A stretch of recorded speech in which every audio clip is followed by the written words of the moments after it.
Hello बच्चों, आज मैं आप सबको बताऊंगा कि बिजनेस के क्या क्या ऑब्जेक्टिव्स होते हैं। ऑब्जेक्टिव्स कहने का मतलब है बच्चों कि बिजनेस का गोल क्या होना चाहिए, बिजनेस का उद्देश्य क्या होना चाहिए।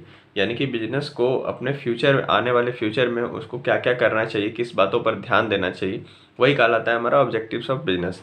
यानी कि बिजनेस के गोल्स सिंपल आप कह सकते हो। ठीक है, तो गोल्स कई तरह के हो सकते हैं। जैसे गोल्स इकोनॉमिक ऑब्जेक्टिव्स भी हो सकते हैं, सोशल गोल हो सकता है, ह्यूमन गोल हो सकता है। इसका मतलब क्या है? इकोनॉमिक ऑब्जेक्टिव का मतलब है बच्चों कि बिजनेस अपने लिए खुद के लिए क्या क्या काम करे जिससे कि वो ज़्यादा से ज़्यादा क्या कर पाए, सरवाइव कर पाए, वो ज़्यादा से ज़्यादा प्रॉफिट कमा पाए। तो वो हो गया हमारे इकोनॉमिक ऑब्जेक्टिव्स में आएंगे। सोशल ऑब्जेक्टिव का मतलब है कि समाज के लिए बिजनेस क्या क्या करे। सिर्फ खुद के लिए तो हो गया इकोनॉमिक ऑब्जेक्टिव, लेकिन सोशल ऑब्जेक्टिव का मतलब हो गया कि समाज के लिए बिजनेस आखिरकार क्या क्या करे। ह्यूमन ऑब्जेक्टिव का मतलब हो गया कि बिजनेस अपने अंदर जितने भी स्टाफ एम्प्लॉय जो भी उसके अंदर काम कर रहे हैं उसके लिए क्या क्या काम करे। तो वो आते हैं ह्यूमन ऑब्जेक्टिव के अंदर।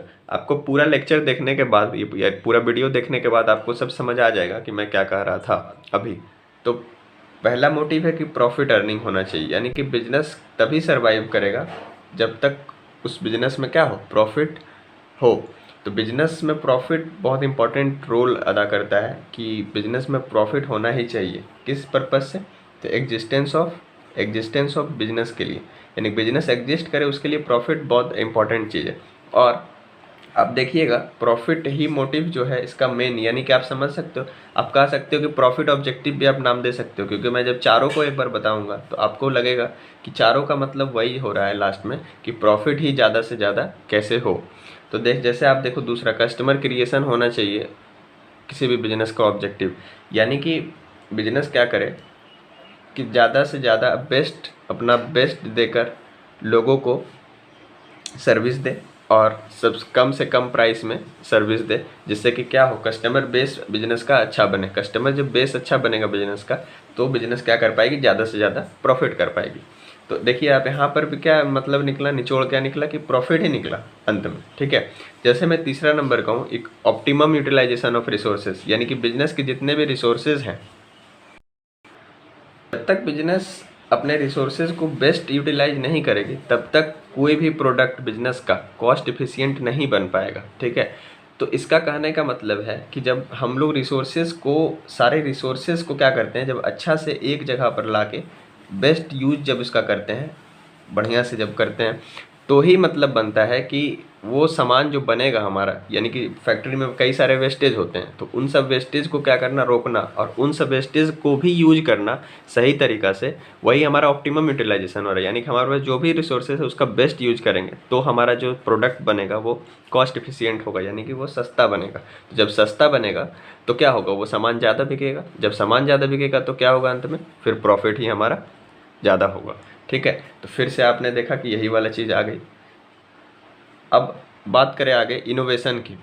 तो इनोवेशन का मतलब होता है कि बिजनेस हमेशा वही पुराना मॉड्यूल पर ना चले, हमेशा नया की खोज में जाए, नया हमेशा दिमाग लगाते रहे, इनोवेशन करते रहे। रिसर्च और डेवलपमेंट इसका कहने का मतलब है, यानी कि रिसर्च और डेवलपमेंट बिजनेस में लगातार होते रहना चाहिए, जिससे कि जो नए नए टेक्निक से अगर बनेगा कोई भी प्रोडक्ट तो क्या होगा कि वो कॉस्ट एफिशिएंट होगा, यानी कि वो सस्ता बनेगा प्रोडक्ट। ठीक है, तो यहाँ पर से भी वही मतलब निकल रहा है कि हमारा प्रॉफिट जो है कि घुमा फिरा के ज़्यादा आएगा।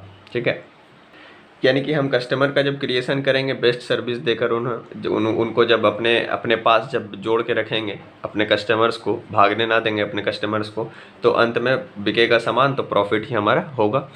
ऑप्टिमम यूटिलाइजेशन ऑफ रिसोर्सेज, अगर वेस्ट नहीं होने देंगे अपने रिसोर्सेज को तो हम ज़्यादा बेहतर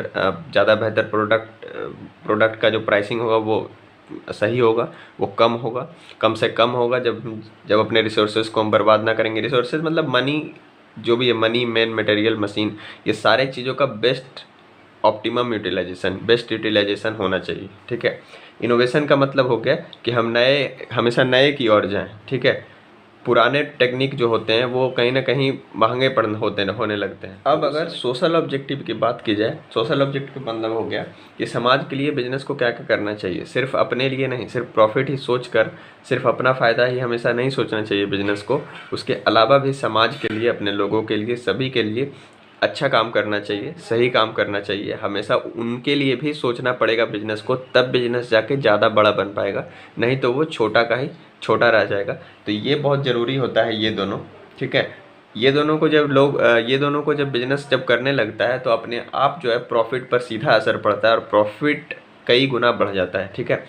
provide better quality of products, यानी कि बिजनेस को, किसी भी बिजनेस को क्या करना चाहिए, एक अच्छा प्रोडक्ट जब आप दोगे समाज को तो ही आपका एक अच्छा चेहरा बनेगा, आपका एक गुडविल बनेगा, तो आपका सीधा, तो उससे सीधा क्या असर होगा, आपके प्रॉफिट पर असर होगा, आपके सेल्स में आपका सेल्स बढ़ेगा, जिससे कि आपको ज़्यादा प्रॉफिट मिल पाएगा।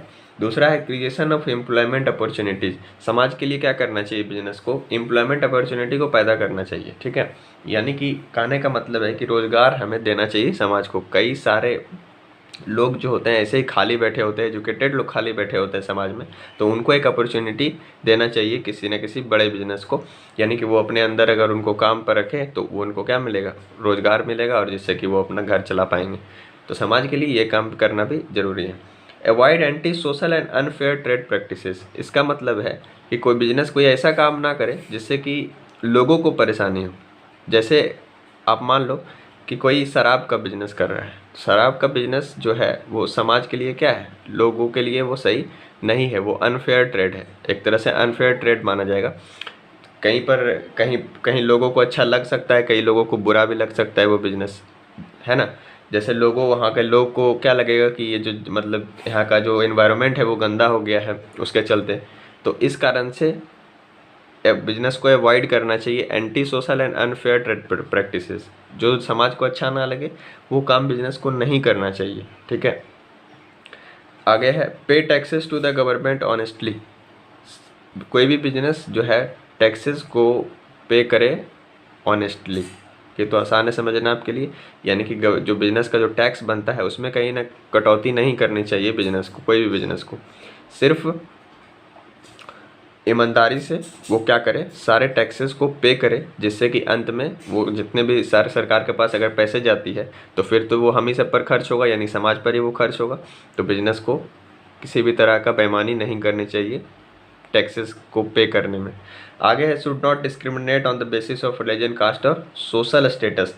यानी कि बिजनेस को भेदभाव भी नहीं करना चाहिए लोगों के प्रति। जो लोग मान लेते हैं कुछ लोग गरीब हैं तो उनके प्रति भेदभाव कर रहे हैं, भाई उनको मना कर दिए कि आप नहीं खरीद सकते मेरे यहाँ से सामान, तो ये जो है एक अच्छा प्रैक्टिस नहीं है, ये भी एंटी सोशल और अनफेयर ट्रेड प्रैक्टिसेस के ही अंदर आ जाएगा, ठीक है। रिलीजन कहीं ना कुछ अलग है तो उनको मना कर रहे हैं कि आप नहीं आ सकते मेरे दुकान या फिर मेरे बिजनेस में, आप एंट्री नहीं मार सकते, तो ये सब गलत है, ठीक है। ये काम बिजनेस को नहीं करना चाहिए। तो समाज के प्रति इतना काम बिजनेस को हमेशा ऑब्जेक्टिव मानकर रखना चाहिए कि उनको इन सब बातों पर ध्यान रखना है।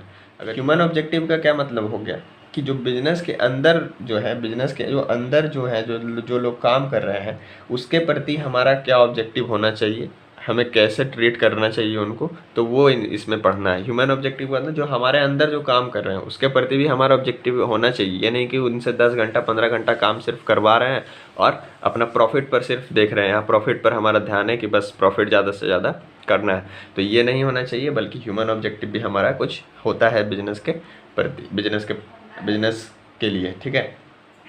तो हमारा पहला नंबर है proper working condition for the labour, यानी कि जो आपके अंदर लेबर काम कर रहे हैं उनको अच्छा कंडीशन देना चाहिए काम करने के लिए। आप उनको अब गर्मी में पूरा रख रहे हो और काम करवा रहे हो पूरा का पूरा, तो वो सही नहीं है। आपको उनके लिए एक अच्छा कंडीशन बना के रखना चाहिए जिससे कि वो कंफर्टेबल होकर काम कर सके, ठीक है। मीन्स उनको थोड़ा सा कंफर्टेबल महसूस हो आपको उनके, इसलिए उसके पीछे आपको काम करना होगा, तो वो बिजनेस का ह्यूमन ऑब्जेक्टिव के अंदर आएगा। दूसरा है worker should given participation in management, यानी कि आप अगर कोई डिसीजन ले रहे हो तो वर्कर्स को आप बाहर मत कर दो, क्योंकि वर्कर्स ही आपके लिए काम करेंगे और वर्कर्स जब काम करेंगे तो वही आपको बताएंगे कि क्या आपके बिजनेस में कमी है, क्या अच्छाई है, कोई भी कमी के बारे में वही बताएंगे। लेकिन आप अगर उनको मैनेजमेंट से ही बाहर कर देते हो, डिसीजन लेते वक्त कुछ भी डिसीजन ले रहे हो आप, उसी को आप बाहर कर देते हो, तो वहाँ पर आपको नुकसान पहुँचाएगा। यानी कि वर्कर्स को भी एक मैनेजमेंट में पार्टिसिपेशन देना चाहिए ताकि उनको भी लगे कि वो बिजनेस के क्या है, पार्ट हैं, ठीक है। सिंपैथी टुवर्ड्स वर्कर्स, वही सारे बातें आ गए आप पूरे को सम अप करो तो सीधा आप लिख दो सिंपैथी टुवर्ड्स वर्कर्स। एक अच्छा आपका बिहेवियर होना चाहिए वर्कर्स के साथ, ठीक है। यानी मैनेजमेंट का, बिजनेस का एक अच्छा बिहेवियर होना चाहिए वर्कर्स के साथ। आगे है profit sharing to all the members honestly. इसका मतलब हो गया कि अगर आपको कभी कभी बिजनेस में ज़्यादा प्रॉफिट हो जाता है, यानी किसी भी बिजनेस को ज़्यादा प्रॉफिट हो जाता है, तो ऐसा नहीं है कि वो सारे प्रॉफिट्स को बस अपने पास रख ले। कुछ कुछ प्रॉफिट्स को एक्स्ट्रा बोनस के रूप में भी वर्कर्स को, मेंबर्स को मिलने चाहिए, जिससे कि वो मोटिवेट होकर काम कर सके, ठीक है। तो ये कुछ थे सारे बिजनेस के कैरेक्टरिस्टिक्स। तो आशा करता हूँ कि आपको ये चीज़ें समझ आई होगी। अगर आपको किसी भी तरह की दिक्कत होती है तो आप कमेंट बॉक्स में तुरंत पूछिए, और अगर आपको वीडियो अच्छी लगी है तो ज़रूर और भी बच्चों के पास शेयर करिए।